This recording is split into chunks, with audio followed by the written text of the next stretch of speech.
Hello everyone and welcome to the channel. I'm Emmanuel, I'm an Airbus long-haul pilot, and today we are going to go over a full tutorial on how to fly your Airbus across the Atlantic. Now, this also applies to pretty much any other oceanic airspace, but we're going to focus on the North Atlantic area in light of the Watson Cross Pond, and that this is simply the most frequented area.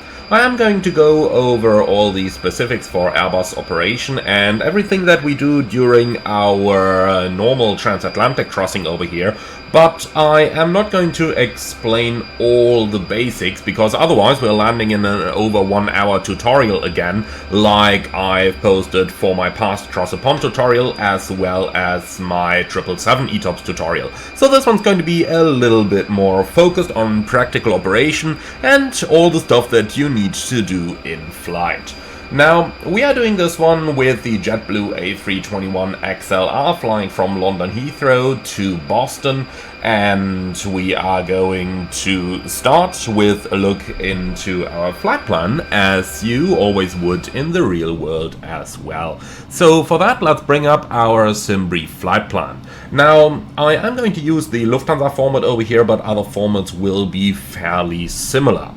Now, on top of your normal checks for like any flight, you are going to check a couple things for the ETOPS portion of the flight. The first one, after you have reviewed your aircraft's technical logbook to find out about any possible deviations from your standard ETOPS certification. For example, if you have certain failures that you may still be allowed to fly with, you might have to reduce the maximum range that you're allowed to fly from an alternate airport. But that's just one example of many, so do check your minimum equipment list for your aircraft's technical status.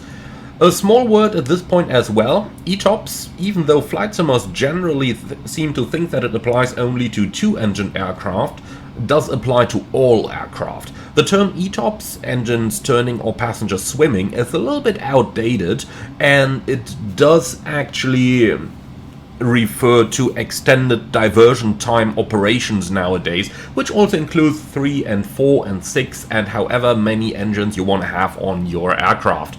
The reason is that one figured that there is not just problems for an engine failure, but also things like a cargo fire, where you have to be able to reach an alternate airport, which can happen to any airplane regardless of the number of engines. So this applies even if you're flying the A380 or the A340 or whatever other aircraft you may be coming up with.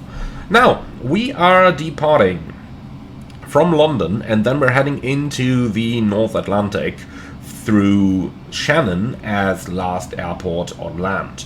For that, we got our ETOPS entry point over here, and the location of the entry point is a little variable depending on your airline certification. For example, you may be using 410 nautical miles furthest from an airport, but this is always calculated using a no-wind scenario in order to allow airlines a better planning premises.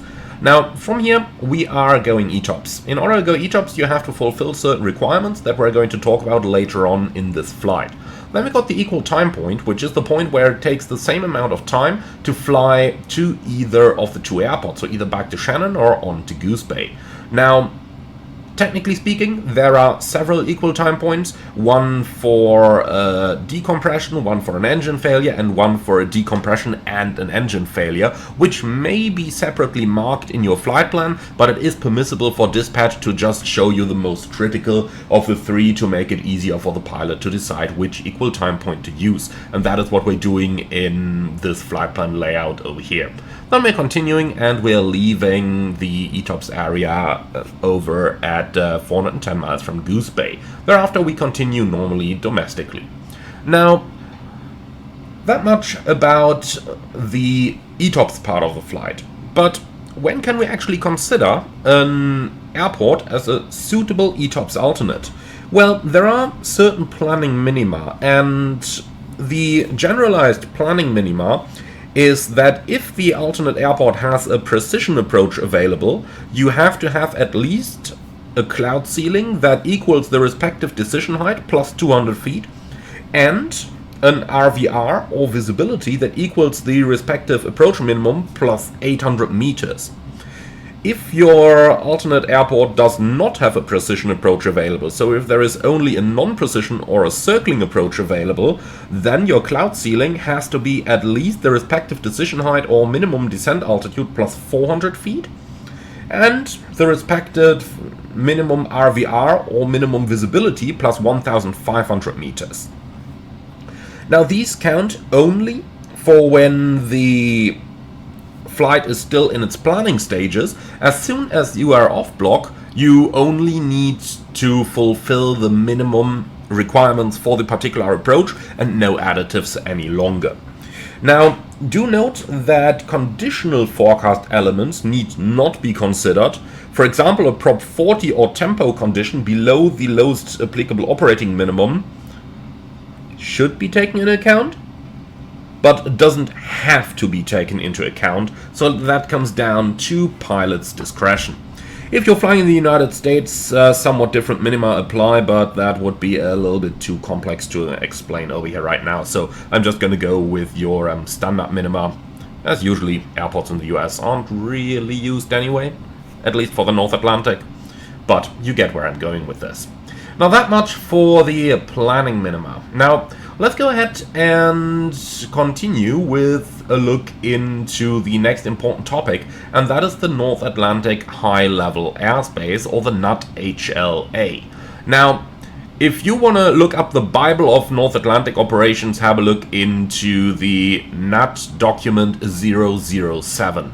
That's where everything is written down. It's an ICAO document. You can Google it. You will immediately find it. Very, very recommended document. Now, from this NAT Doc 7, let's have a look into what is actually North Atlantic high-level airspace. And this is what it looks like. So you got Bodo Oceanic, Reykjavik Oceanic, Shanwick Oceanic, Gander Oceanic, Santa Maria Oceanic, and New York Oceanic East. Note that we're talking New York Oceanic East here, because the North Atlantic high-level airspace ends at 60 degrees west. Anything west of this is considered the waters airspace, where somewhat different rules do apply. I'm going to talk about them briefly later on in this flight. So anything that's marked over here is actually part of the North Atlantic region according to ICAO, and part of the North Atlantic high-level airspace that we're going to focus on for the purpose of today's video. Now, with all of that checked, we have kind of completed the checks in the flight plan. Now, anything else that does apply in the real world doesn't really apply in the simulator, so we can skip over that for the purpose of keeping this tutorial nice and brief. So now that we've completed the flight plan check and determined the suitability of our flight, next up we are stepping into the cockpit and starting our pre-flight procedures. You are going to do pretty much the normal setup of any flight, but there are a couple certain things that you have to check on top of the normal stuff for a flight in the North Atlantic high-level airspace or any other oceanic airspace. So let's go ahead and talk about that. I'm also going to talk about a couple of the long-haul elements that go into a flight plan and its setup. So starting down here on our MCDU when we are entering all the data into the FMS. The first thing that's not really long-haul specific, but something you are going to notice a lot, especially if you otherwise just do short-haul flights, is that you can expect pretty high speeds, especially for the flap retraction and the clean speed. So do check your standard instrument departure carefully for any constraints and make sure that you're actually able to meet them, because many long-haul aircraft, especially things like the A330 or A340, don't climb very well. So make sure that you're able to meet your restrictions. If not, do contact air traffic control at the delivery stage to get an alternative clearance. Now, assuming that all of that is done, there's a couple of things that we want to make sure we enter. The first one is step climbs. So you go to the vertical revision of any waypoint and then go into step altitudes. And over here you do want to enter any step climb that you may possibly be doing. It is a good idea to enter these from the flight plan at first, because Airbus aircraft can only calculate one optimum step altitude at a time, and if you do not enter any step climbs, they are going to assume that you will remain at the same level all the time. That is going to screw your fuel calculations, and that is going to lead to incorrect arrival time estimations.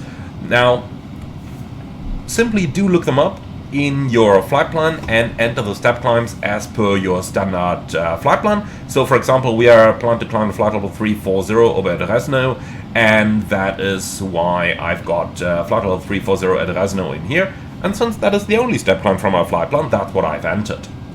Now, when the step climbs are in, the next thing you want to do is to get the wind data uplink. So you go to init, wind.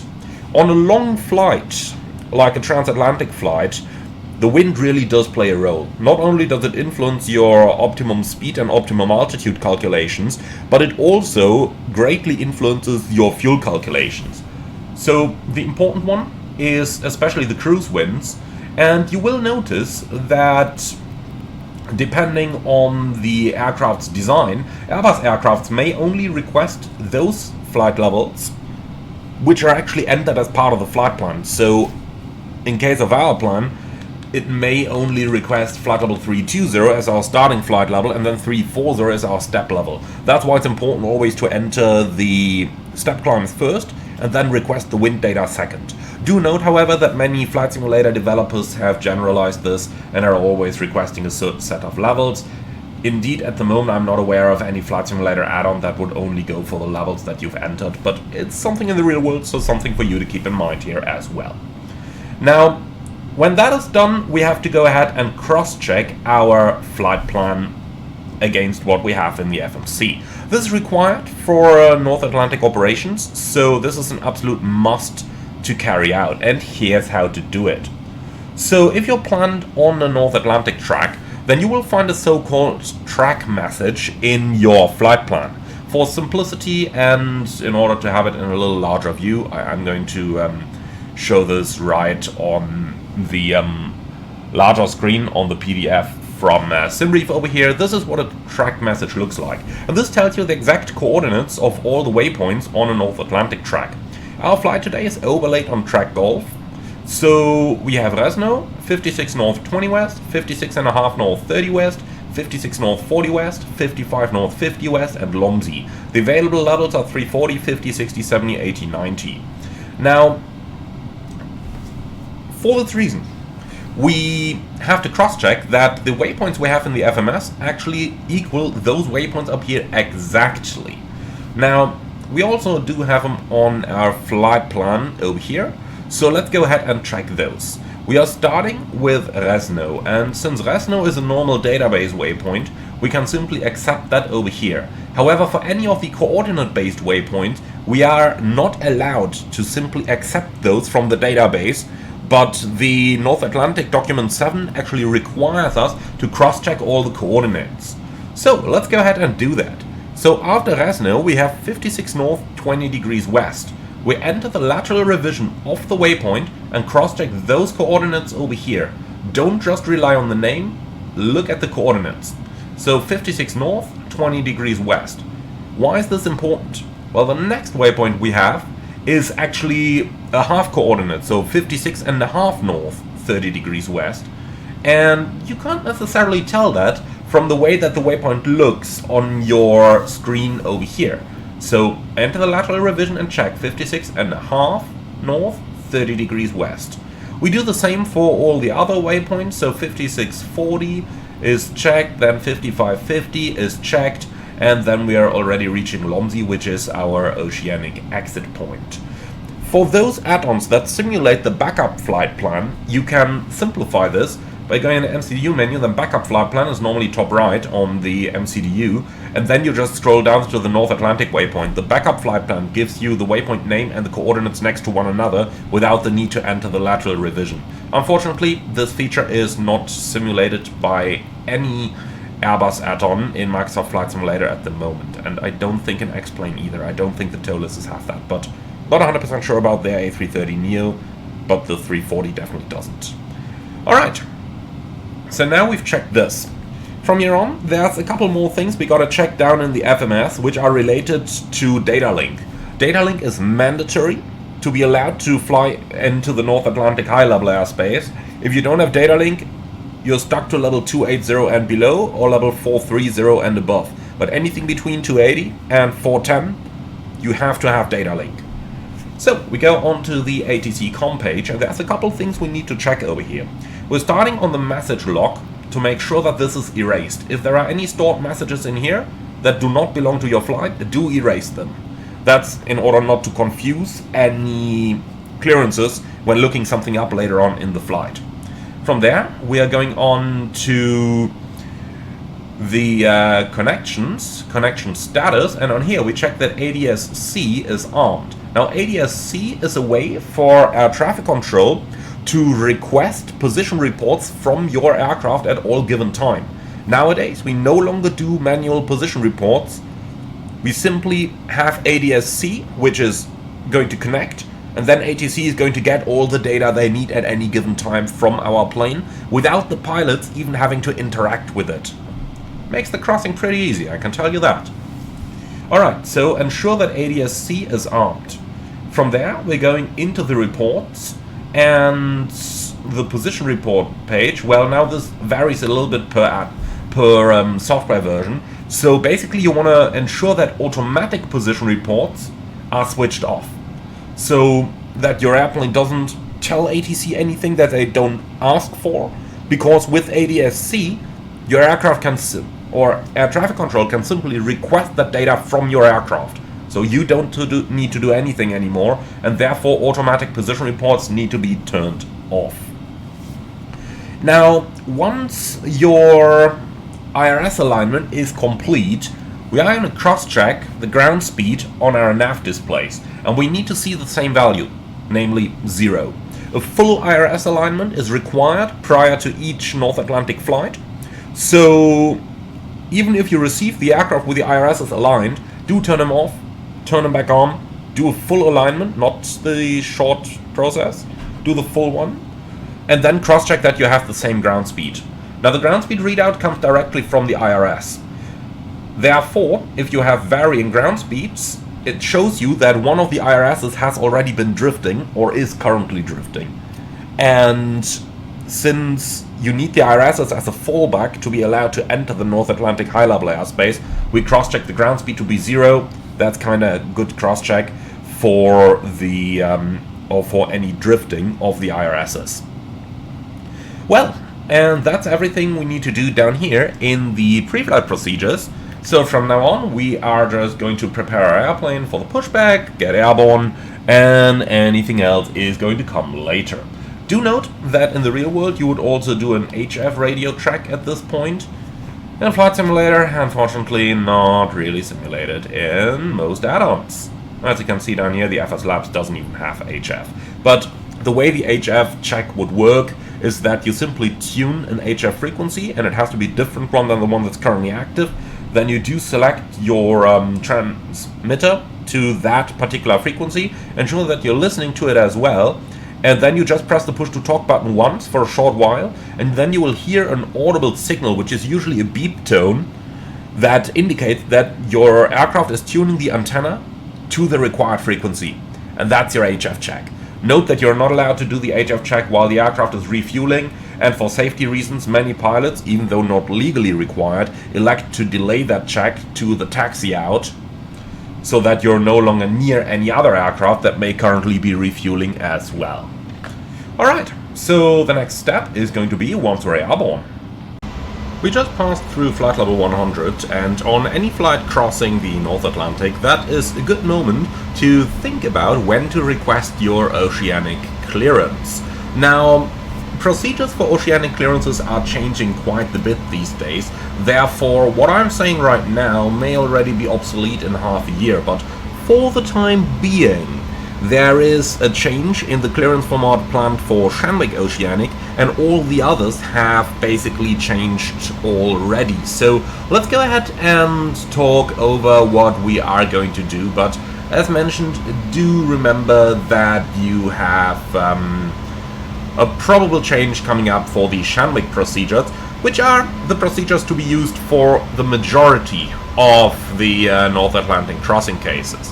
So let's go ahead and start with the question, when do we actually need to request our oceanic clearance? The answer varies depending on the FIR in which you are going to enter the oceanic airspace. Now, let me give you a little guidance over here over each and every one of them. Starting at the top with Reykjavik. Now, Reykjavik wants your clearance request no earlier than 15 minutes before entry. That means if you're entering the oceanic airspace through Reykjavik, so basically through that area up here, then 15 minutes before that, send your clearance request message. Don't do it any earlier. Shanwick requires your clearance between 30 to 90 minutes prior to entry. It is recommended that you always send the clearance request as soon as possible. So let's say we just went airborne in London, as we just did in the video, and our entry in Shanwick is less than 90 minutes away, then pretty much send your clearance request immediately. The reason you want to do it that way is because the earlier you send the clearance request, the further up you are in the queue to get your clearance. Therefore, the more likely you are to get your requested flight level, speed, and route. Now, Shanwick, as mentioned, between 30 to 90 minutes, Gander, between 30 to 60 minutes, Santa Maria, 40 minutes, and New York, you don't request the clearance at all, domestic ATC is doing it for you. So to recap, no more than 15 minutes in Reykjavik, 30 to 90 in Shanwick, 30 to 60 minutes in Gander, no more than 40 minutes in Santa Maria, and not at all for New York. So with that in mind, let's have a look into what such a clearance request may look like and where to find the information what your oceanic entry point actually is. Now the latter one is easy to answer. You are going to get it from your flight plan, respectively from your en route charts. So if we just open SimBrief over here to get our en route charts with a flight plan on them, then you can see down here that we're entering the North Atlantic airspace between Moxim and Resno. However, we can use Resno as the entry point over here. So just have a look at where is the FIR boundary and where is your entry point. Normally the point is going to be right on the boundary, but there is a so-called oceanic transition area located just up here, so that you can use that. But if you look at NAT track Alpha or Bravo, for example, you can see that the waypoints are right on the boundary. Down here is the transition area where the waypoints are located at, I think it's 15 degrees west. Okay, so Resno is going to be our entry point. So what are we going to do up next? Well, have a look down at your flight plan and always take this from the FMS, never from the ND. The time on the ND is based on your current ground speed and will vary as you're climbing and therefore accelerating. This is especially important if ATC asks you for your ETA for the oceanic waypoint when you are entering through the New York oceanic FIR, but we'll get to that procedures in a few moments. So, we have now checked that we are entering via Resno. So always look down in the FMS. Ensure that your wind data is loaded, otherwise the ETA may be incorrect, and then take it from here, 0920. Now, in the modern day and age, you're always requesting your clearance through data link. There is really no reason to do it via voice at all anymore, and nobody does it. So how do you get to that page? Again, varies a little bit. On some aircraft it's located in the ACARS menu, in others it's located in the CPDLC menu. In this particular one, you go to the MCDU menu, ATSU, ASC menu, ATC request, Oceanic Clearance. So, the first thing for us is to select the ATC center that we want to get the clearance from, and that's the first oceanic center in which you're entering. So in our case today, Shanwick. So select Shanwick. Some aircraft may require you to enter the identifier up there, and you simply get that from the en route chart. Shanwick, for example, Echo Golf Golf X-Ray. Now, next up, we need the flight number, which is our call sign. Never confuse the call sign with the flight number. When it says flight number in the FMC, it always means the call sign, which today is JetBlue 1621. So JBU 1621. Alright, here we go. Now, next we do need our entry point, which is Resno. And then we need the estimated time of arrival. Again, as mentioned, that is today 0920, so we are going to enter that. Alright, next up we need our expected flight level, the expected speed, and optional free text, which I'm going to talk about in a few moments. So let's start with the flight level. The easiest way to do this is just to look at your flight plan, which is usually going to tell you what your optimum flight level is going to be. So the way you do this is simply go into the plan and see, okay, they want us to step to flight level 340 at Resno. Alright, that's what we're going to do. Easy. However, slightly different techniques may be used. One of them is to calculate the optimum step climb. So how do you do this?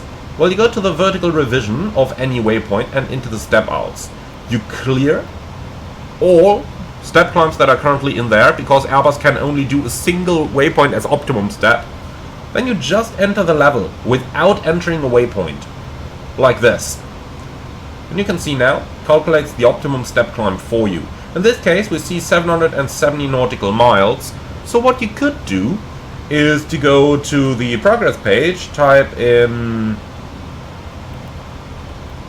Resno over here. You can see, okay, that's 500 miles. The FMC wants to step in 770, so you could request the lower level, so level 320 over here.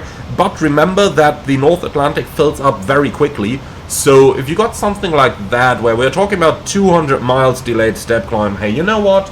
If the maximum altitude permits, simply request level 340 now to avoid not getting it later on. Now, this decision, which level to request, varies a lot, depending on factors like how busy it currently is. For example, in the real world right now, hey, it's 8:13 in the morning. There's not going to be much traffic at this time, not in the low levels anyway, because all the wide bodies that fly low, which are the 777 and the 747 mainly, the Airbuses all fly higher.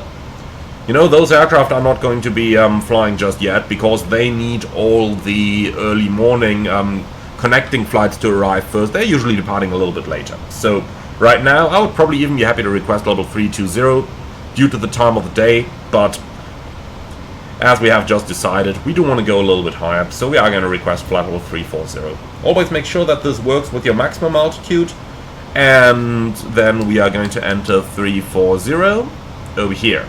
Next up, we need the Mach number, and for that, let's go back to our flight plan. I'm just going to erase the changes we just did. The easiest way to do this is to just check which Mach number the FMS predicts here. You can see in Resno 76, then once we've done the step climb, Mach 77, so we're going to enter 0.77 today. Like this. Okay, well, like this. Next, we need the optional free text. The optional free text is basically one piece of mandatory information, and that is the maximum flight level that you can accept. So let's say you're requesting flight level 340 and you're not telling ATC any maximum level. Then, if level 340 is not available, they will always look for the next lower level available, because they assume that this is the maximum. Therefore, looking down into the FMS, we can see we are already now have a maximum of 360. Now, obviously we want to analyze, do we really want to climb to the very max? For example, is turbulence expected? If yes, select a level lower than that. If no turbulence is expected, like today, and remember this is going to rise by about 100 feet per 10 minutes of flight time, so if we know that we enter the NAT at 0920 as is currently expected, then we know there are 60 minutes in between, so we do expect the max to rise by 600 feet. Make an informed decision over there, let good judgment flow into it. So, since the maximum level at the NAT entry for us is expected to be level 366 today, we are going to tell ATC that the maximum level we're able to accept is flight level 360. The way you type this is you go max space F 360. Do not type FL, type F for the flight level. Don't ask me why, they want it that way, it's mandatory, therefore we do it. Okay, and with that we've now entered our Oceanic Clearance request. It's always a good idea to prepare this for later on, if you do not need to send the clearance just yet. Let's say, for example, that we imagine that we're entering not through Shanwick, but through Reykjavik, where we send the RCL message, so this one, 15 minutes before entry. What we would do is to set a time marker in our flight plan to mark that position on our nav display. So Resno is 0921 now, so let's enter 15 minutes earlier, 0906. Just put that on here, and you can see that now you got that timer right on your nav display, and that's even going to show visually. Let's just scroll forward a bit. Well, let's do it over here, it's currently easier. You can see you actually have a marker on your nav display reminding you that you need to send that clearance request. Always a good idea to use those markers.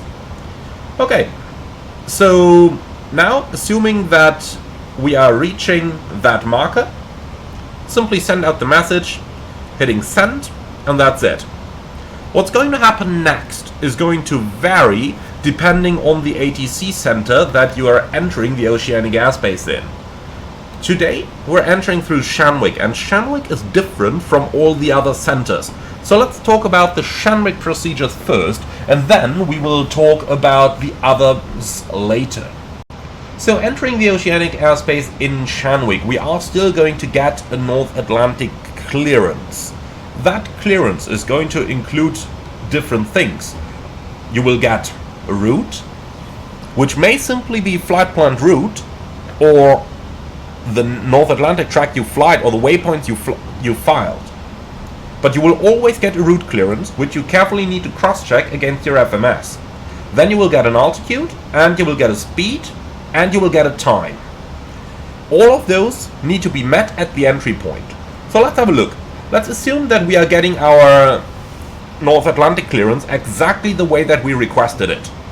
So we will simply assume that those figures in here also equal the clearance we have received from air traffic control. Next up, what do we do? First of all, we check the time at the entry.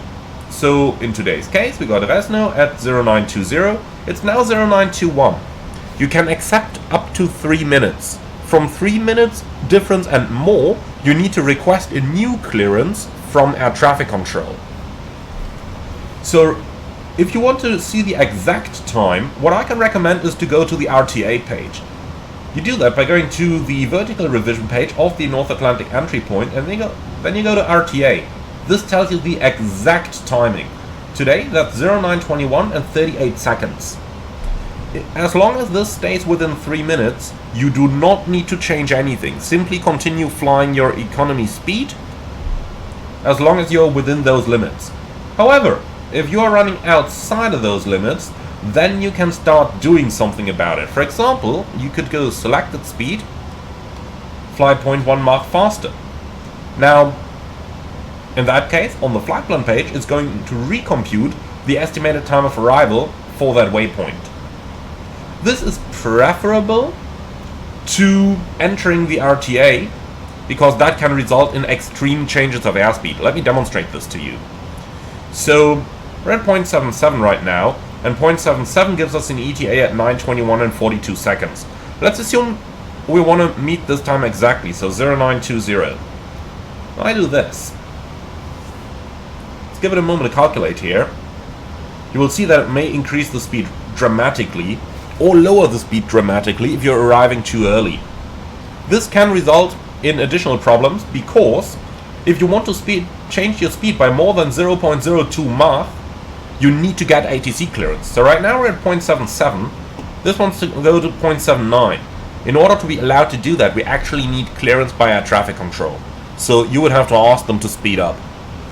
Now, they will pretty much always grant it. That's no problem at all. But this is something to be aware of. So we just determined this is how you could meet your entry time, but you don't have to do it as long as you're within 3 minutes, which we are today, 0921. So we don't need to change our speed. The next thing is the target altitude and the target airspeed. So if you're getting a clearance that contains a target speed, then you need to enter it in the FMS. If you do not get a clearance containing a Mach number, then you do not need to enter a constant Mach in the FMS. This has been published with one of the most recent North Atlantic bulletins.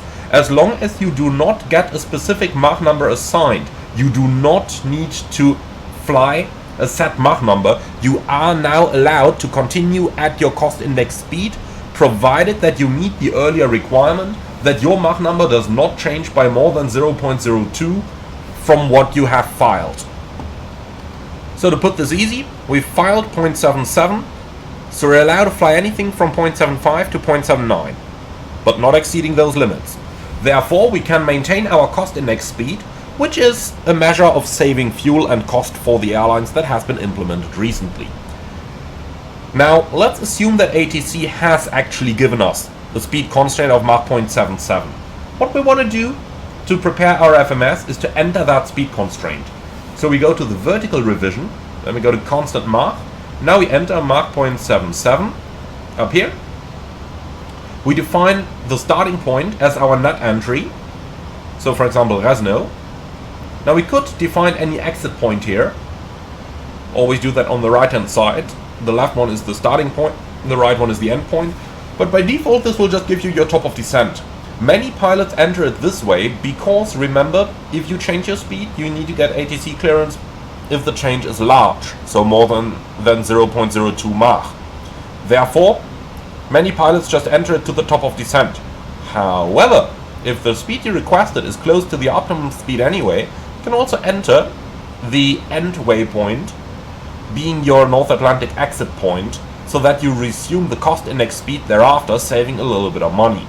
When that entry is made, press insert, and that way we have now entered our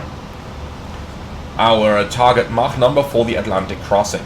Do note that if you have an Airbus that simulates things entirely realistically, you will get the amber star on the entry point of the speed restriction, because it will only start accelerating to that speed when it reaches this waypoint. Therefore, when it is over at the waypoint, it is not at the speed yet, therefore you get an amber star, indicating that it does not meet the entered constraint. This is acceptable because, you know, it takes a couple of seconds to accelerate or decelerate, so you will be at that speed just past that waypoint. So this is expected Airbus behavior, tells you how well your add-on manufacturer is simulating your add-on. FS Labs called this one spot on. Next up, you want to enter your step climbs. You need to ensure that you're at this level at that waypoint. Do not start the climb at the point, but you have to reach that level at that point. Therefore, we go to the vertical revision, step altitudes, and now we enter Resno, step climb 340, like we have it here from our optimum already. But if we didn't have this, if we were flying on an optimum level, for example, like this, let's say that this would be our entry, and currently look like this, then you would now enter 340 at Resno exactly, so 340/Resno, so that the marker on your nav display indicates that step climb to you. Again, we do scroll down here to Resno. We should have the step climb marker visually on our nav display here. Now why is this not? Okay, looks like I haven't entered it.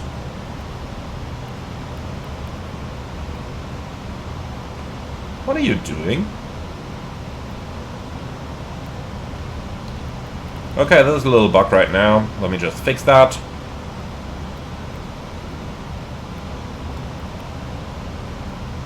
Here we go.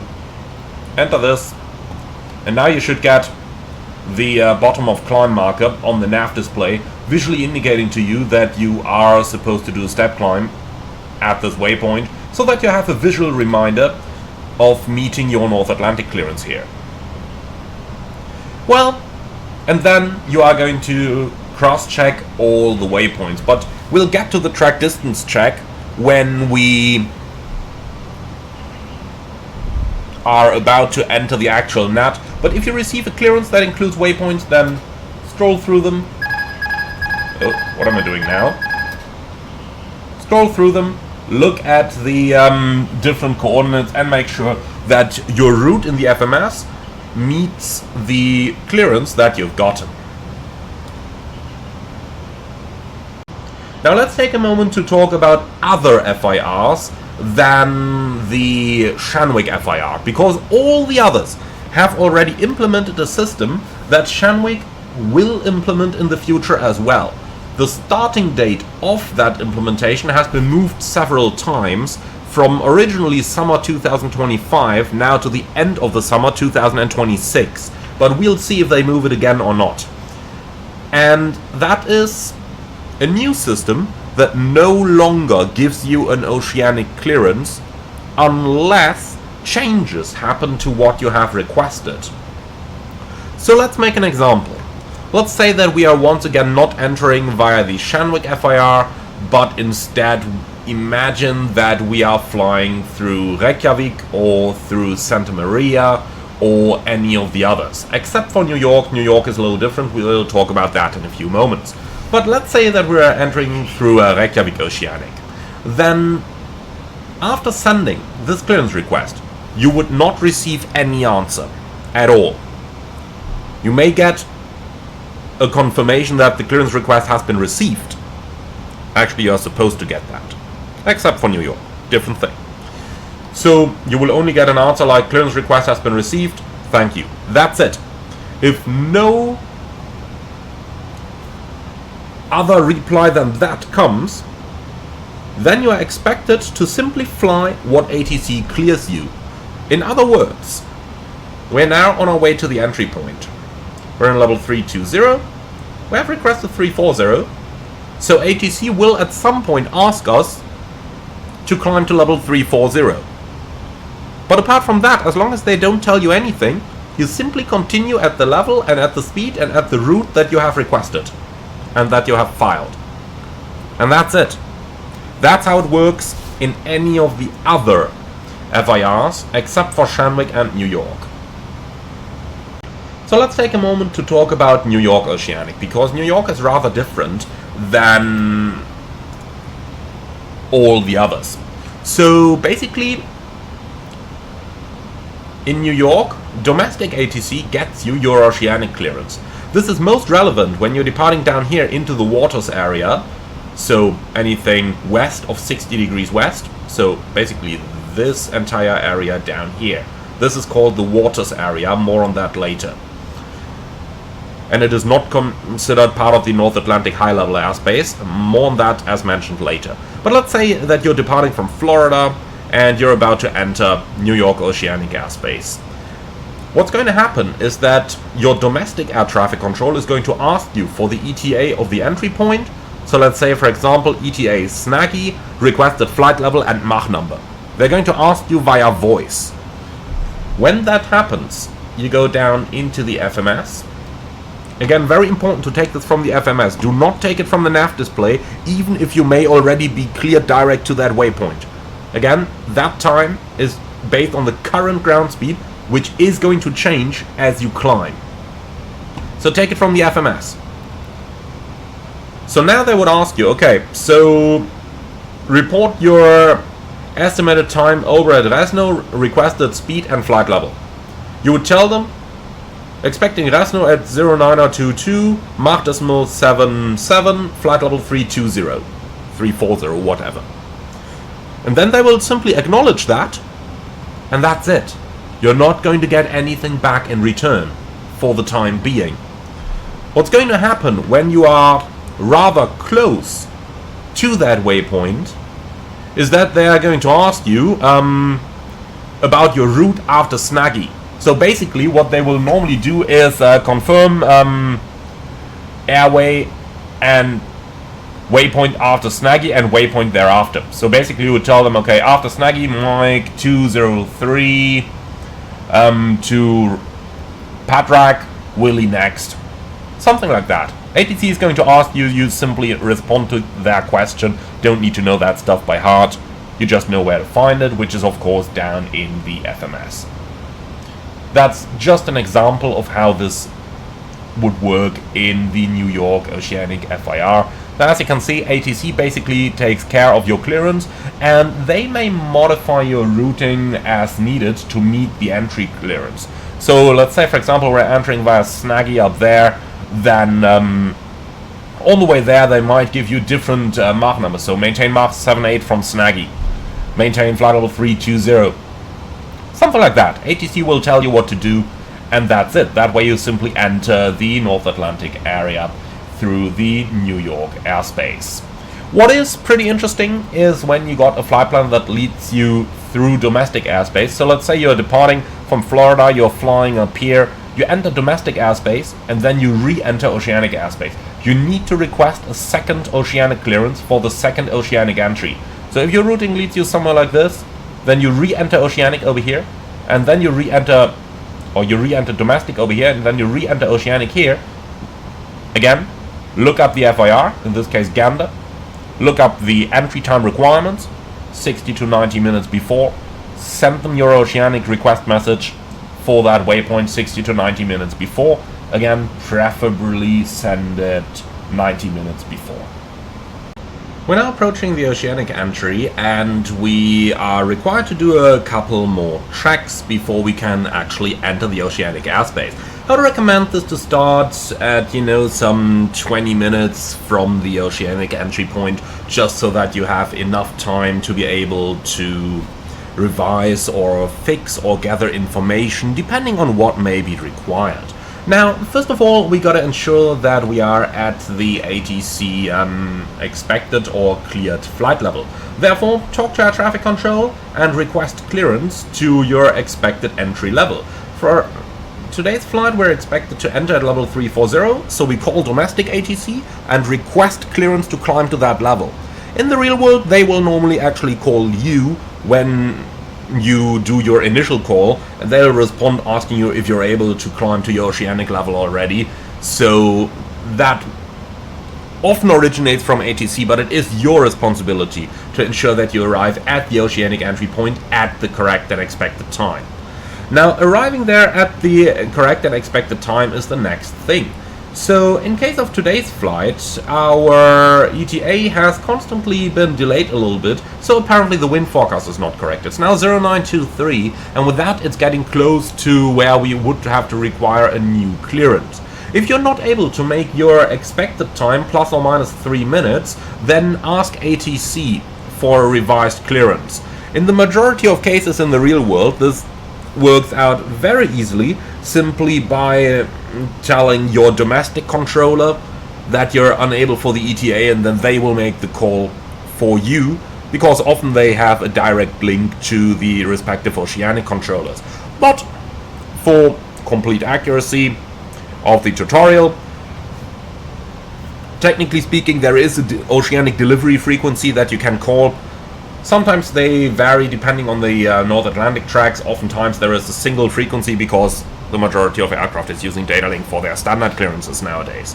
So in any case, do get in contact with ATC and tell them if you're unable to meet your entry time. But let's have a look at what you may be able to do to fix your entry time yourself. Go to the vertical revision in the RTA. Now we can see 092347. Okay. Hey, how about we just go select it, fly a little bit faster, and see if we may be able to catch it up manually. Can always try. You could also go ahead and enter, for example, 0922 and 30 seconds, like this, as an RTA. That shouldn't be a format error. Okay, looks like the FS Labs doesn't accept decimals here, but you can see you could change these things around and then just see if you're getting a time error or not. That way you can play with the controls, you can alter them as required. Let's assume that today ATC has told us that the arrival time is no problem, so we are simply going to resume standard flight here, go back to managed, and that's it. Okay, so now we've ensured that we are going to be at the correct entry point, at the correct time, at the correct altitude. That's most important. Now, when that is done, we have a couple more checks to do to be able to legally enter the Atlantic airspace. The first one is the nav accuracy check. For that we go to the progress page and we ensure that the required navigation performance down there equals at least what is required by the airspace. North Atlantic high level airspace is RMP 4. That means you have to have 4 or less in there. If this would be, for example, 10, then you could manually change it to 4 by entering this manually. You can see right now we're still in domestic airspace in Europe where the RMP is 2, so it actually tells us that the area RMP is 2 and therefore adjusts it automatically. Basically you just verify that the RMP is 4 or less for this. Now, the next check we do is the RVSM altimeter check. We need to be RVSM capable to be allowed to enter oceanic airspace. Therefore, we compare the primary altimeters, and they have to be within 200 feet of one another, and the standby doesn't have to be within 200 feet, but should be close as well. Next, we got VHF3 radio, and that's a funny one. So many Airbus aircraft have software problems when transitioning from CPDLC to VHF communication, and having VHF3 set to data while there is no VHF antenna nearby can cause trouble for messages from ATC not to get through to the aircraft. Therefore, what you would do in those aircraft is to select a different frequency on VHF3. No data, but a different one. However, if your aircraft is not equipped with a satellite communication system, this will result in losing all data link ability. Depending on the add-on that you're using, this may or may not get you in trouble. So know your add-on, know its capabilities. For flight simulation you can basically leave this in data at all times, but it is something that we do in the real world. Now, depending on the FIR that you're entering, you need to log on to CPDLC, usually 10 to 25 minutes before entry. If you do the log on at 20 minutes before, then you're usually safe, as that works for most FIRs. So ATC com, connection, notification, and then enter the FIR that you're entering in. For example, today that is Shanwick, so that is Echo Golf Golf X-ray, like that. Alright, notify. This is sending the notification. It may not immediately become active, but the important thing is that you have notified them. You have to have this down here. Now you can see next ATC Shanwick. It is not active at the moment because obviously we are not inside their airspace yet. You will often see ADST connected come on down there prior to the actual entry, and once you're handed off to Shanwick, they will also come active up here. But the important thing is that you have sent the notification. You can also review this on the connection status page, where you see next ATC Shanwick is down there, indicating that this has worked. So now we're getting into cross-checking the oceanic clearance, and this is what takes a little bit of time, so be sure that you start this process early enough before actually entering the North Atlantic airspace.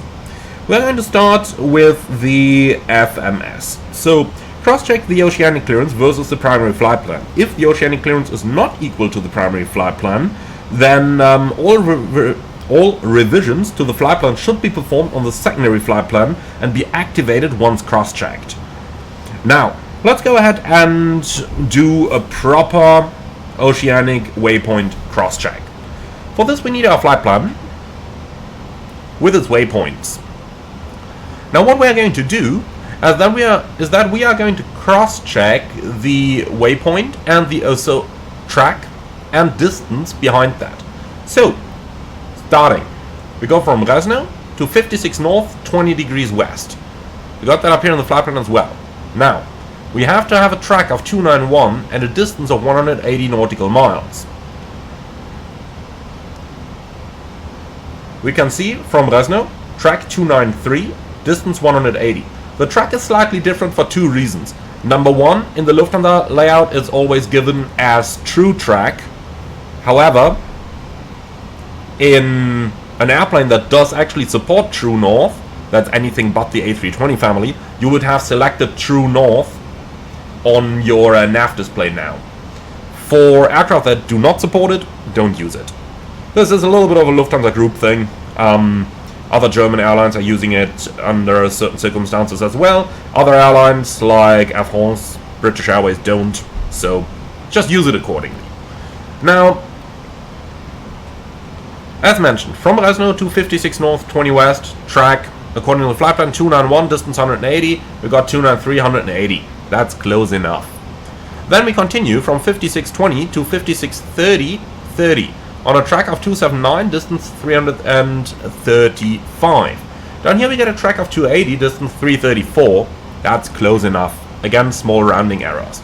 Something you will notice is that the track you get on here versus the track you get down here can differ by, usually it's about 4 degrees if you're crossing the North Atlantic. That's because one of them is showing you the average Great Circle track, while the other is showing you the track that you have at the departure from the waypoint. There is a table in the operations manual if you really want to bother look it up. Otherwise it's usually around 4 degrees. For flight simulation purposes, around 4 degrees is usually fine. Now going on then, we go from 56 north 30 west to 56 40 west. And down here we can see that's on a track of 269, distance 335. We got 274, again that's the mentioned 4 degrees. And 8? No. This over here would be an indication that your FMC is wrong.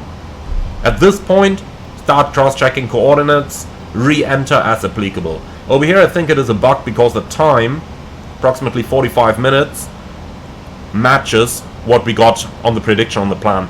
You can see that here, it's supposed to take 42 minutes, so this is actually a bug. But this is exactly why we're doing this cross-check. We want to find mistakes like this. Okay, then we continue from 5640 to 5550, track 264, distance 345, and down here we got 273. Again, we are now getting into the region of Newfoundland, where you have magnetic variances of up to 20 degrees. Good idea to use true north over there, it really does help, but you don't have to. Just be aware that that is where those variances can come from, and the distance again is the same. Then you do the same thing from 5550 to Lomzi, track 261, 265. You're supposed to have track 247, 265. Again, around 20 degrees variation plus the 4 degrees departure. Makes sense.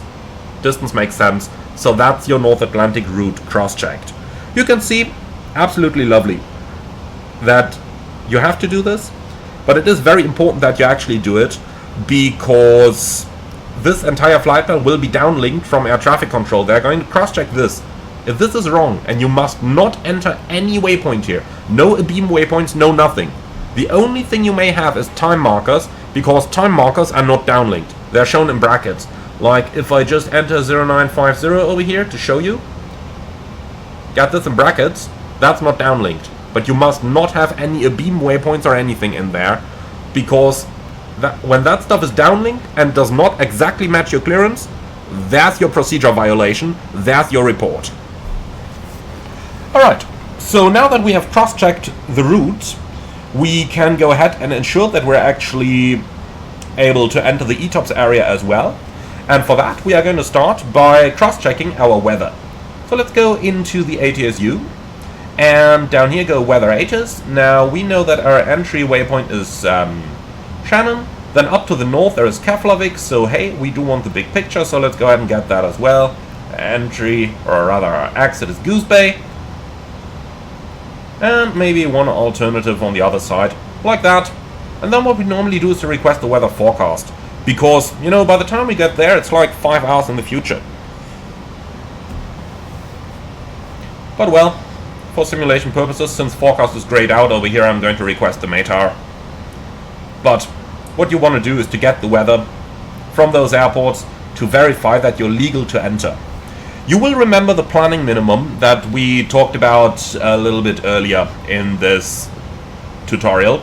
This is no longer required when you're off block, and since we're in the air now, we simply have to ensure that the current or expected weather at the time we arrive at those waypoints matches the minimum required for the approach, respectively the maximum crosswind limit of the aircraft or any other aircraft's operational limitations. As long as the weather is within those boundaries, we are legal to enter the North Atlantic airspace.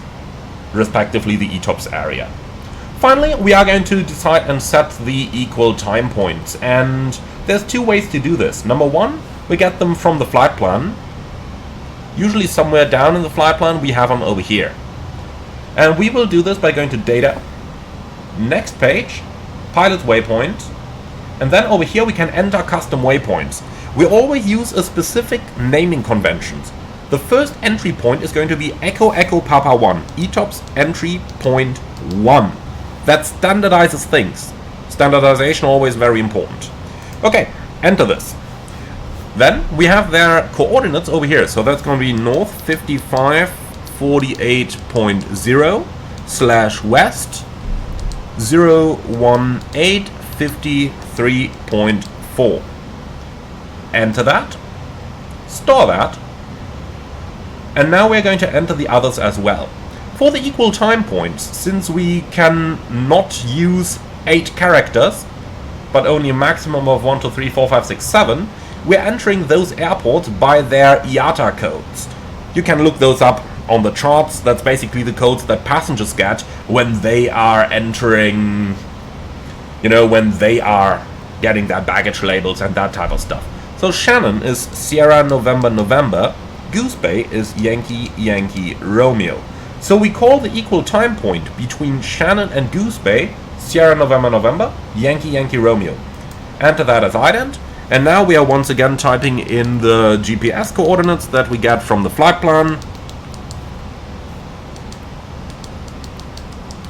Like this. Alright, and store that. Finally, we have the ETOPS exit point, which we always call Echo X-Ray Papa, ETOPS exit point. And then number 1, because it is the first one on the flight plan. In the real world you can get several of those, however SimBrief does currently not support that, they only give you the first and the last one.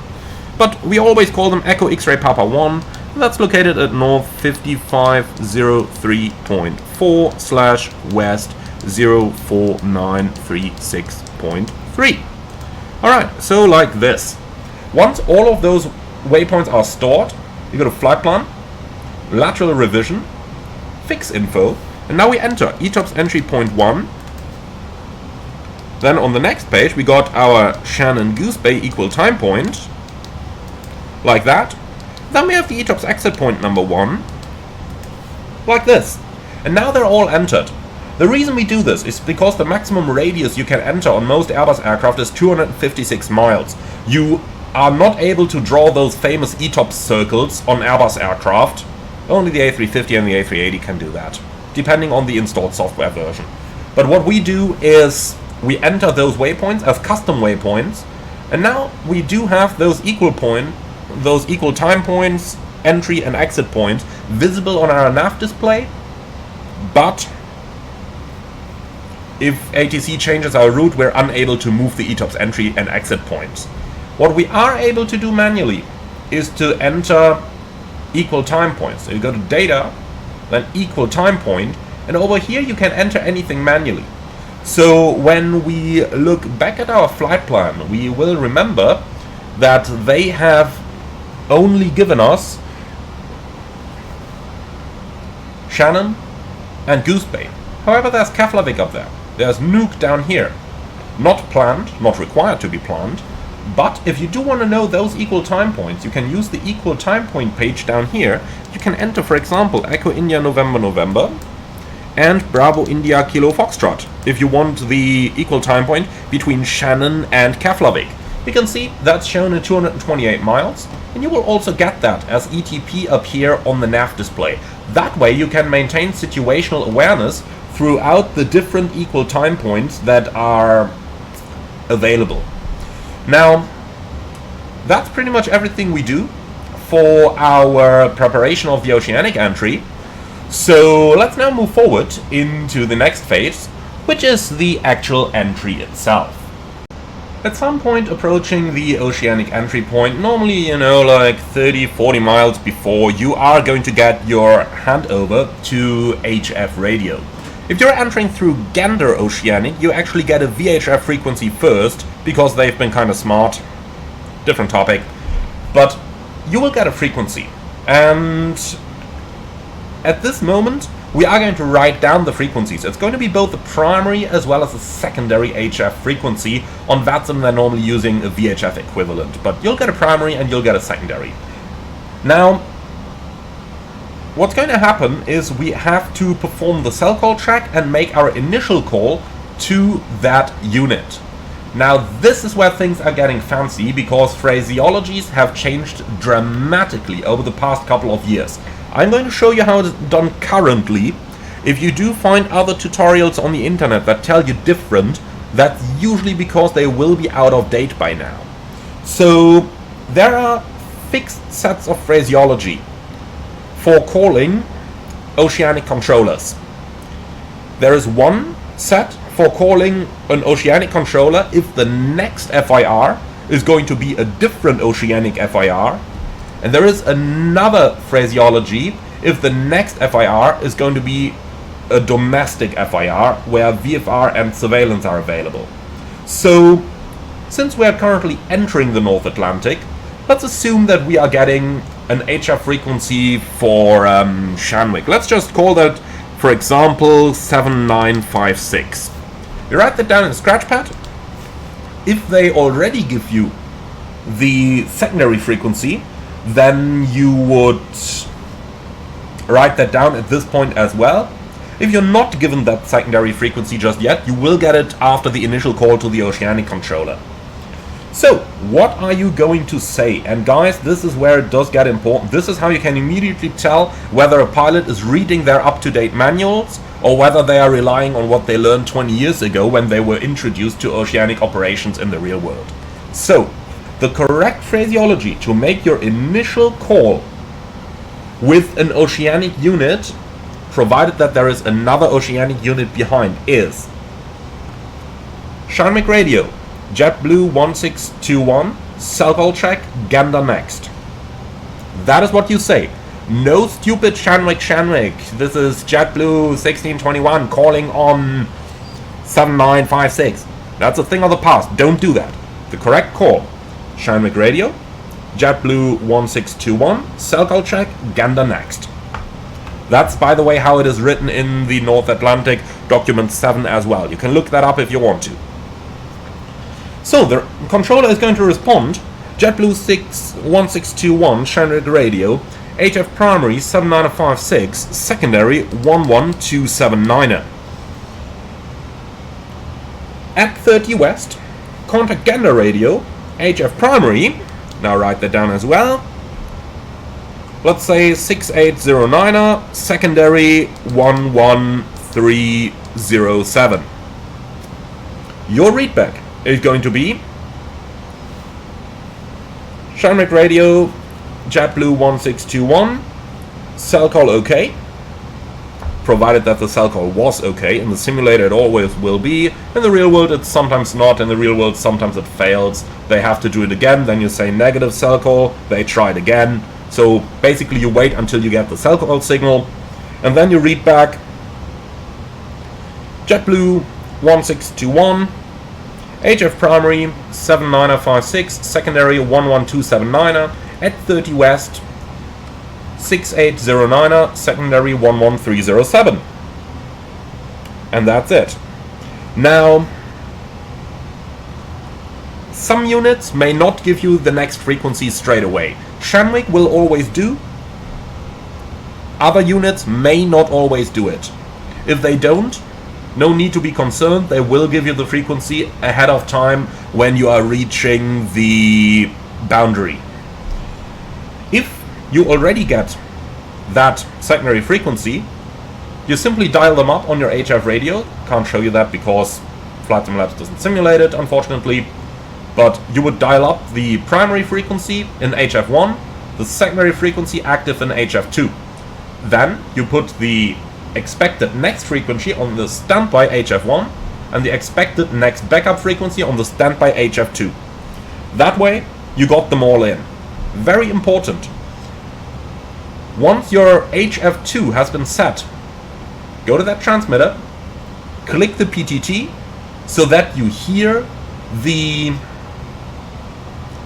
tone of the antenna aligning to the frequency. That's a beep tone.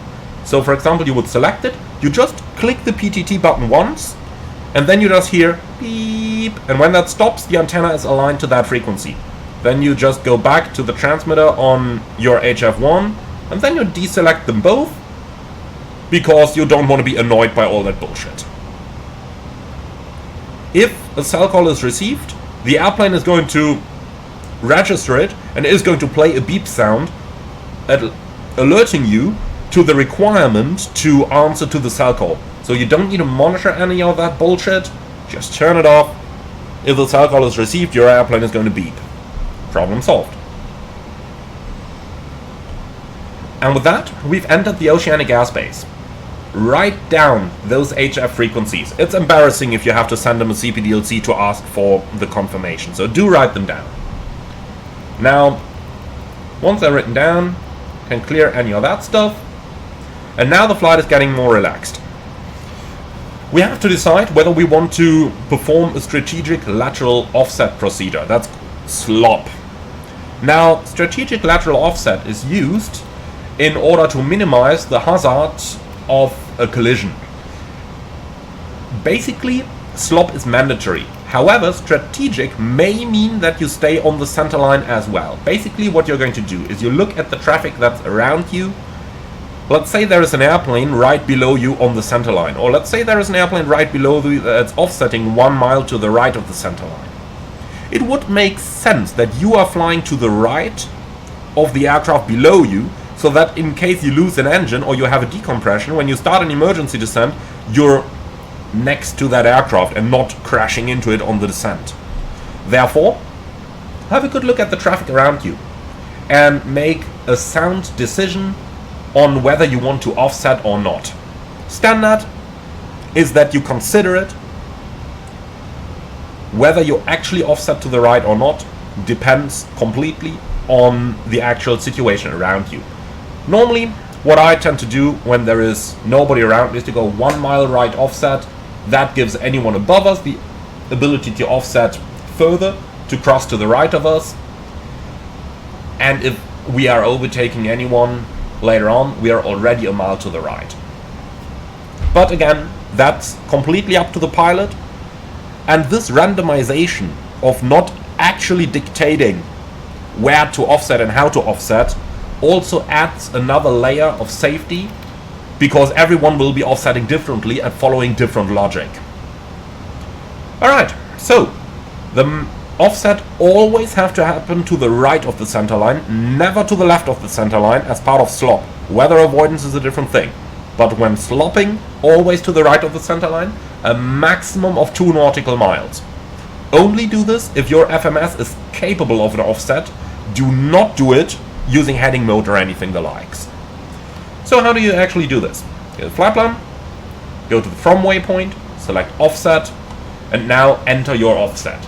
If your airplane supports decimals, by all means do use them. Fly, for example, 0.5 miles offset. If your airplane does not support them, and at this time only the A350 and A380 do, then just enter a complete offset, like 1 right. Enter, insert, and now we're offsetting to the right. And that's basically how you do this. Now we are slopping. Now we've entered the Oceanic Airspace, and now the entire flight becomes a lot more relaxed. Couple of checks for us to do though.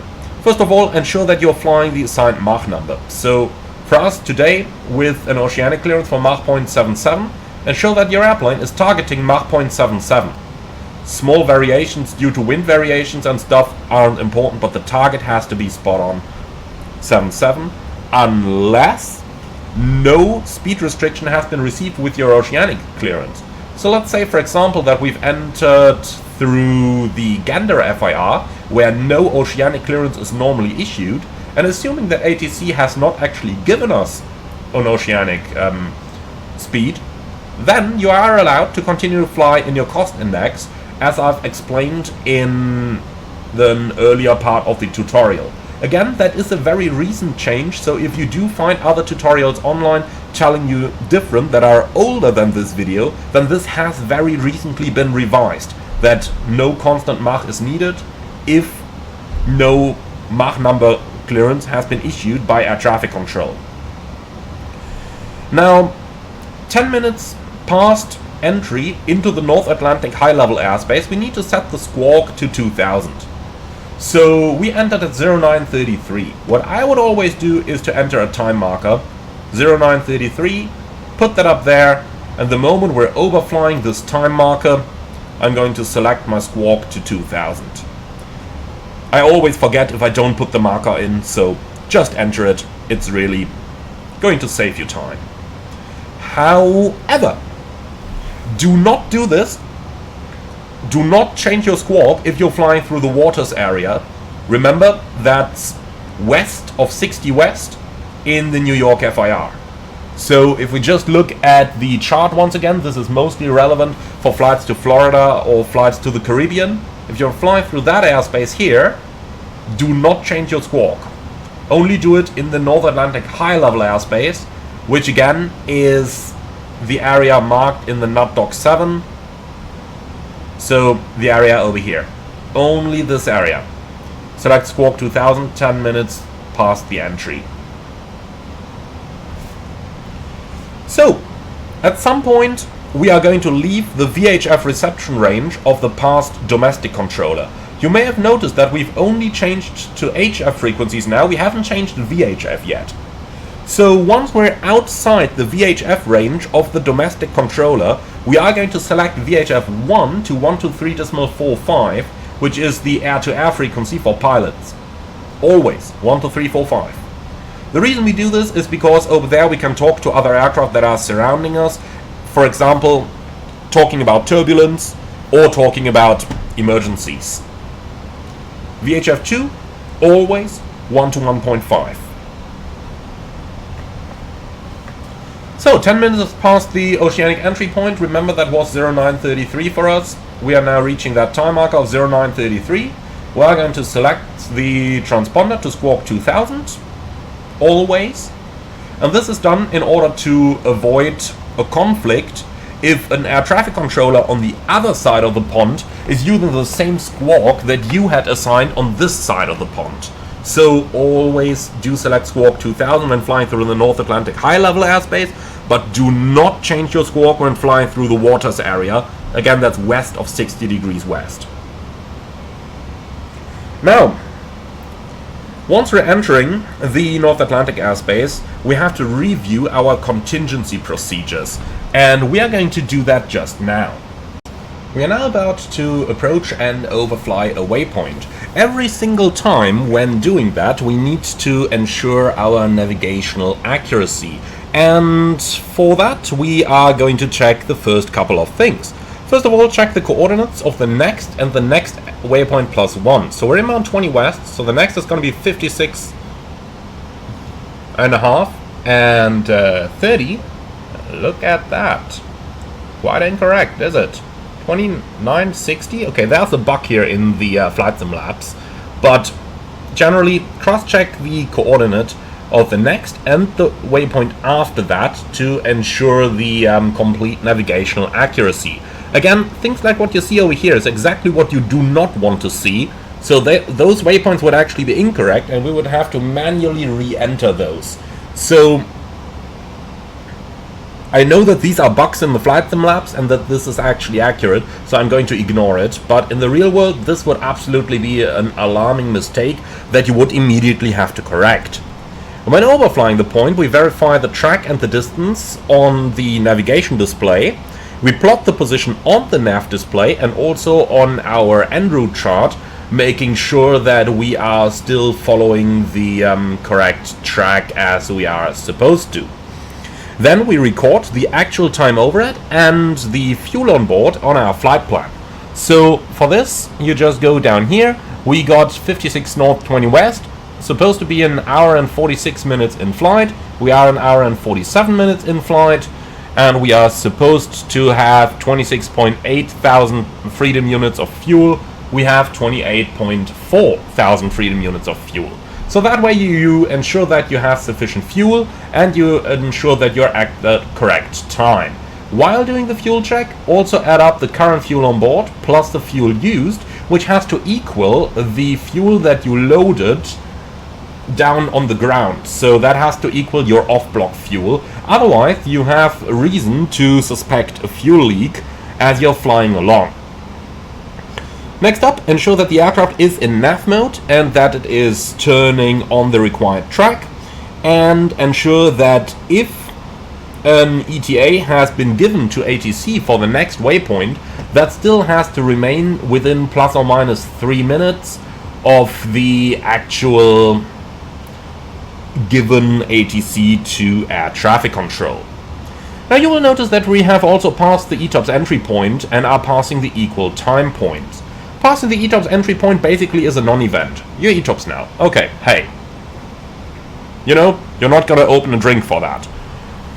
Passing the equal time point, though, is where we should enter the next target waypoint down here in our FMS.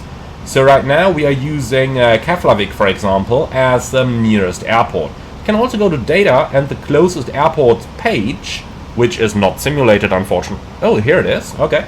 So you can go to that page and it's always going to tell you the closest airports next to your position. Now, do note that in the real world you will get usable airports there, because your nav database is not going to contain anything that, you know, is unsuitable for your airport. Like, what do I want with Donegal over there? 1,400 meter runway. Quite useless. But in the simulator it does unfortunately often do that. So in the real world this page is a lot more usable than it is in Flight Simulator.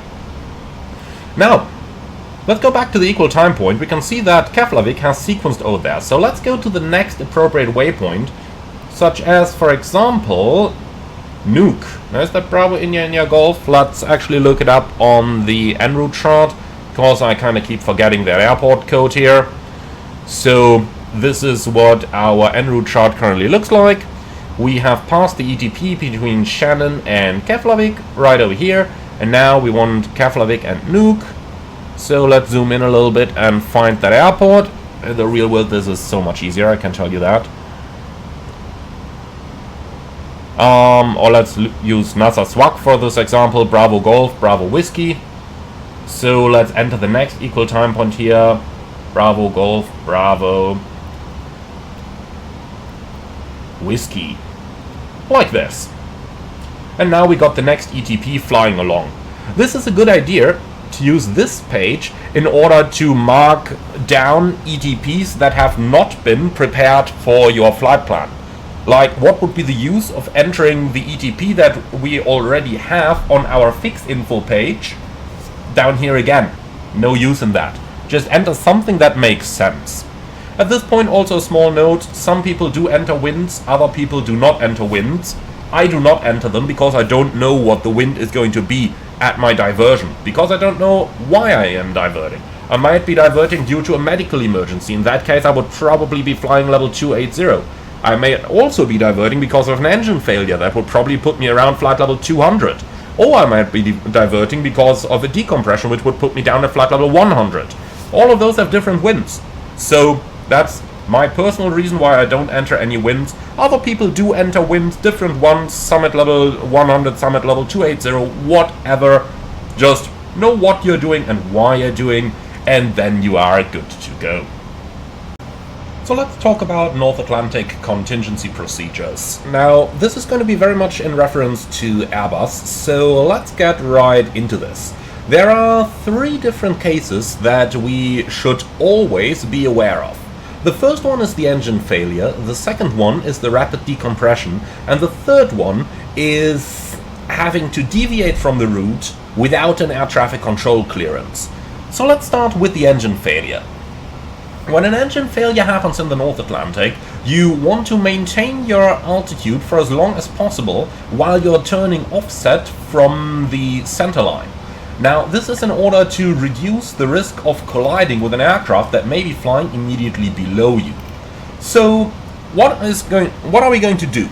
The moment the engine failure happens, we move the thrust levers into flex MCT and disconnect the auto thrust. The reason we do this is because this means that once we engage open descent mode, the engines are going to remain in their power setting, so that you minimize the rate of descent. Then You turn 5 nautical miles offset, that can be either left or right. Usually you would turn into the direction of your next alternate airport. So 5 nautical miles offset, initially in heading mode, then you switch over to nav mode. So let's go ahead and demonstrate this. Let's say an engine failure is happening right now. Thrust levers flex MCT, disengage auto throttle. Then you select the speed down to the green dot speed and select the altitude down to a lower level.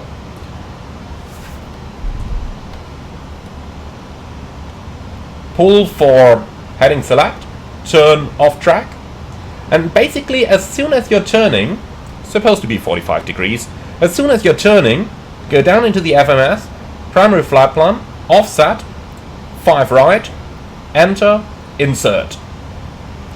And immediately when you've done this, manage nav again so that you do not accidentally overshoot your navigation. Your speed will constantly be decreasing towards green dot, but you will normally have a minute or two until you actually reach the green dot speed. Once you're getting close to green dot, just pull the alt knob so that the aircraft initiates a slow descent at the green dot speed. This is normally going to be a couple hundred feet a minute, like 200 or 300 feet a minute only.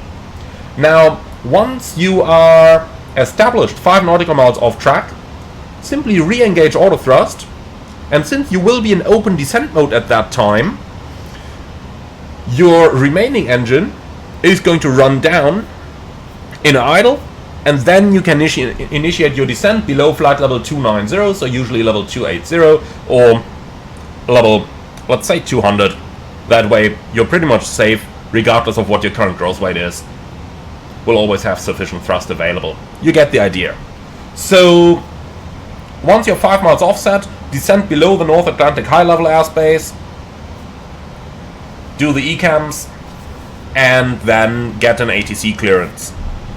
So that much about the engine failure case. Let's talk about the decompression. With the decompression you do not have the time available to turn 5 miles offset before you start the descent. However, you still try to turn offset as quickly as possible. So you basically do the normal items for your decompression. All lights on, signs on, turn off track, and then again establish 5 nautical miles right off track. You will be descending down to level 100. Check for any possible terrain, especially when you're flying high up north. Greenland has MSAs up to 14,000 plus cold temperature correction in winter. So check for any high terrain, descend to the minimum safe altitude or 10,000 feet, whichever is higher, and that's it. Now let's talk about the interesting case, and that's actually what are you going to do when you need to turn off track but there is no current ability to get an ATC clearance. Now, this would be the case, for example, if you have to do a diversion for an ill passenger, but you can't reach ATC, or you have to deviate around weather. Let's go ahead and talk about it. So, 2 cases here. One case, you're able to maintain your altitude, or you're not able to maintain your altitude. If you're not able, engine failure, you descend. Talked about that earlier. But let's say you're able to maintain your altitude. Then what you are going to do, you will of course, in first place, always try to get an ATC clearance. But let's say that you just can't get an ATC clearance for whatever reason. Then there's 2 things for us to do. Number 1, what happens if we have to do a deviation that is not related to weather? For example, ill passenger, we have to divert. So if you can remain within 5 nautical miles from your planned route, you maintain your altitude. But if you have to exceed more than 5 nautical miles deviation from your route, you would climb or descend by 500 feet and then maintain that flight level and proceed as required until an ATC clearance is received. So let's say, for example, we need to divert because of passenger. For fuel reasons, we are unable to descend below the North Atlantic high level airspace. Then what we do is to climb or descend 500 feet, so level 335 for example, then initiate the diversion. Now, if the deviation required is because of weather, and we cannot get an ATC clearance in time to avoid the weather, then again, within 5 nautical miles, you maintain your altitude. If you exceed 500 nautical miles, then things get interesting. Did I say 500? I mean 5. If you exceed 5 miles deviation due to weather, that's where things get interesting. If you are deviating towards the pole, that can either be the North Pole in the northern hemisphere or the South Pole in the southern hemisphere. If you are deviating towards the pole, you will descend by 300 feet. If you're deviating towards the equator, you will climb by 300 feet. All of that while attempting to get an ATC clearance, of course. And that's the contingency procedures. Now, anything else, failure of equipment, etc., while you're already inside the North Atlantic high-level airspace, no bummer, keep flying by the last clearance, problem solved. We're now approaching a boundary between 2 oceanic control areas. In this case, that is going to be 30 degrees west, so the boundary between Shanwick and Gander Oceanic. There are 2 different sets of possibilities of what can happen when approaching such a boundary area. Either you have already received your new frequencies earlier on, which is normally the case when you're flying through Shanwick Oceanic. So remember when we did the initial call, we also got the frequencies for the next sector, which is Gander. In other oceanic airspaces, for example, if you would be flying the opposite side from Gander into Shanwick, you would have not gotten those frequencies earlier, but instead you would be getting them at some point, you know, call it 30 or 40 miles prior to the waypoint usually. So, in any case, what's going to happen is that they want you to contact the next sector, not exactly over the boundary, but when approaching the boundary. Normally, a good indication for you that it's time to switch is when ATC disconnects the CPDLC connection. You will always get a notification from that services have been terminated from that one sector and that the next one is now active, and that's a good idea for a timing to make the call to the next sector. So in our case, approaching 30 west, we have already received the frequencies earlier, so the moment that Shanwick locks off, or the moment that we overfly 30 west, the latest, we can simply call Gander. Now for the phraseology, that is quite easy. We are now in a situation where we are flying into an oceanic airspace with a domestic controller up next. AKA we are approaching the exit of the oceanic airspace. So just to show you, we are currently over here at 30 west, and the next airspace boundary is going to be from Gander Oceanic into Gander Domestic over there. Therefore, we do not need to include the next sector in our call. The call simply is Gander Radio, JetBlue 1621, cell call check. Now, Gander is going to respond, JetBlue 1621, secondary, whatever the frequency is.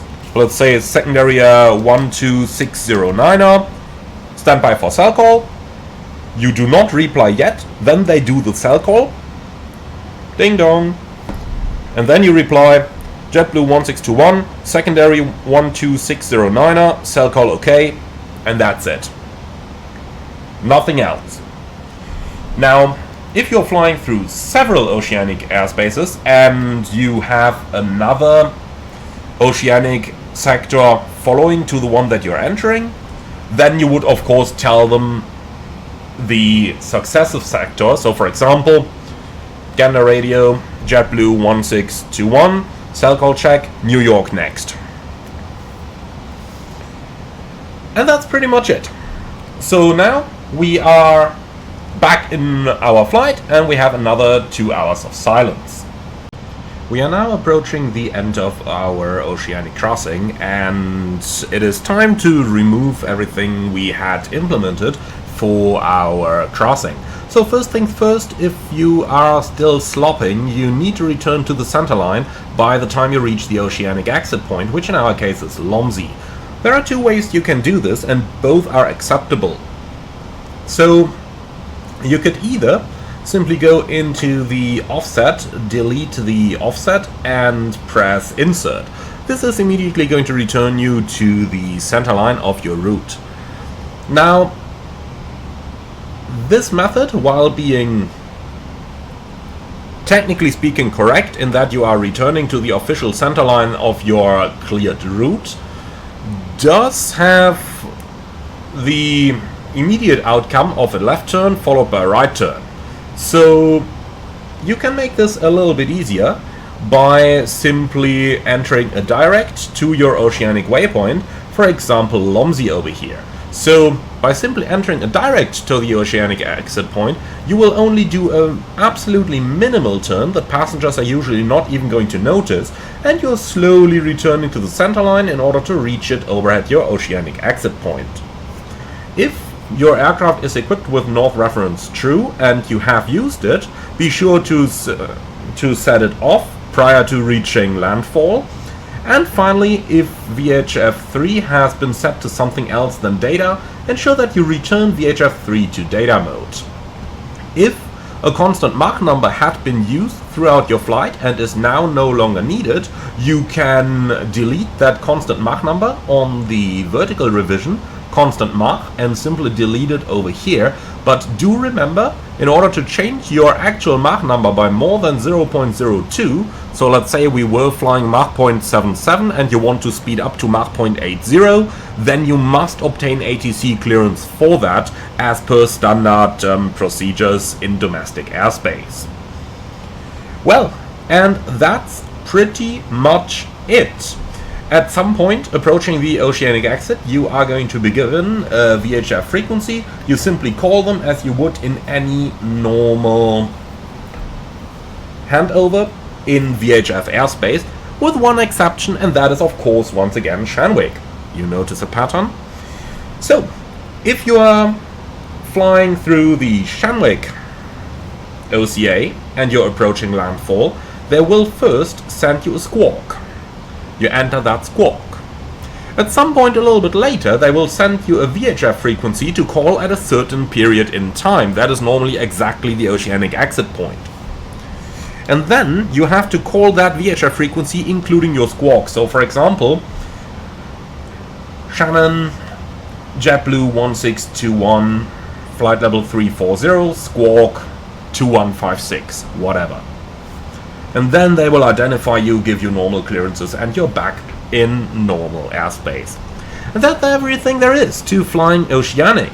The part I did of course not include is the part that includes a lot of coffee and a lot of chatting with cabin crew and staying awake, but that is a whole different topic for a different video. Thank you very much for watching, everyone. I do hope you enjoyed this video. I know I promised I would try to keep it below an hour, and it did drag out a little bit, but there is just so much to flying oceanic that you should be aware of. Thank you very much for watching. I do hope you enjoyed this one. As always, leave a like, comment and subscribe, and if you really love what I'm doing on this channel, I would appreciate a small donation through the Buy Me a Coffee link in the video description below. Thank you very much for watching, and I'm looking forward to see you all again on the next one.